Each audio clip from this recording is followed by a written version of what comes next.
You're listening to The Minimum Commitment, film theory in small doses. One idea, one film, one moment worth pausing for. I'm Don Lawler, film scholar, sound mixer, and lifelong fan of movies that reflect who we are, even when it's ugly. Let's get into it.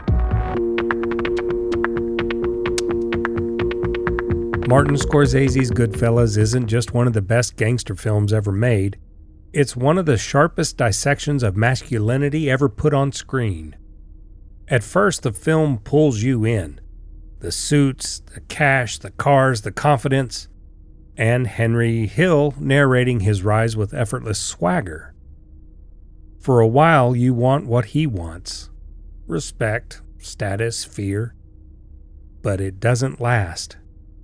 The cracks begin to show.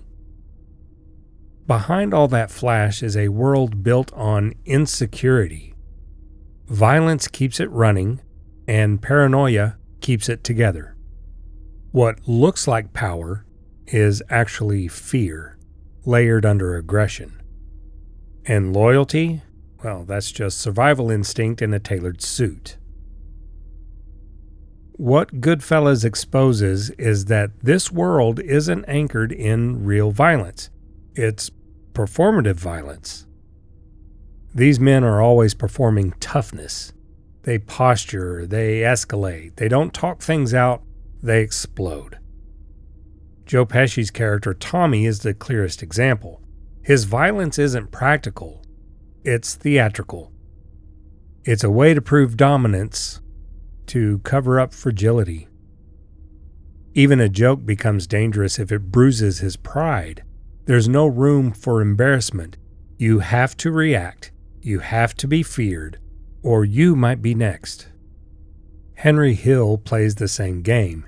He cheats, he uses, he spirals, and he keeps pretending he's in control. But everything slips. The marriage, the trust, the business, and instead of stepping back, he leans harder into the image. His wife Karen knows something's off. Early on, she's drawn to it, the danger, the thrill, the power by association, but over time, that thrill becomes something else. Claustrophobic, violent, a role she's forced to play beside him. The gangster genre has always been complicated. Some films glamorize, others peel back the fantasy.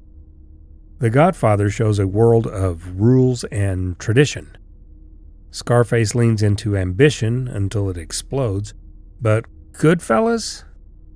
It strips the whole myth down. There's no honor, just fear. There's no brotherhood, just guys waiting to turn on each other. There's no space to feel, to reflect, to be vulnerable. So they scream, self-medicate, and lash out. Anything but admit they're not as strong as they pretend to be. And that's the heart of toxic masculinity. It cuts you off from connection. It makes honesty dangerous. Henry turns informant, not because he's changed, not because he regrets, but because he lost. The empire collapsed, and all that's left is survival, a frozen dinner in the suburbs and memories of being feared. At one point, he calls himself a nobody. No status, no power, just a man in witness protection trying to figure out what life means without the role. And maybe, just maybe, that's the first real moment of truth in the whole story. Goodfellas doesn't celebrate gangsters, it dissects them. It shows us the cost of confusing power with manhood and fear with respect. The toughest thing these men could have done was step out of character, but they never could. And that's what destroyed them. That's your thought for the day. Minimum commitment, maximum meaning. See you next time.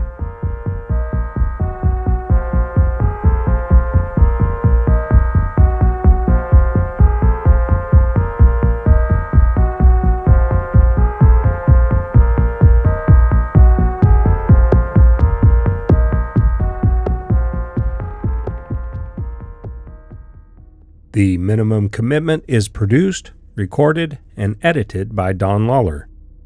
Music by Art Against Agony.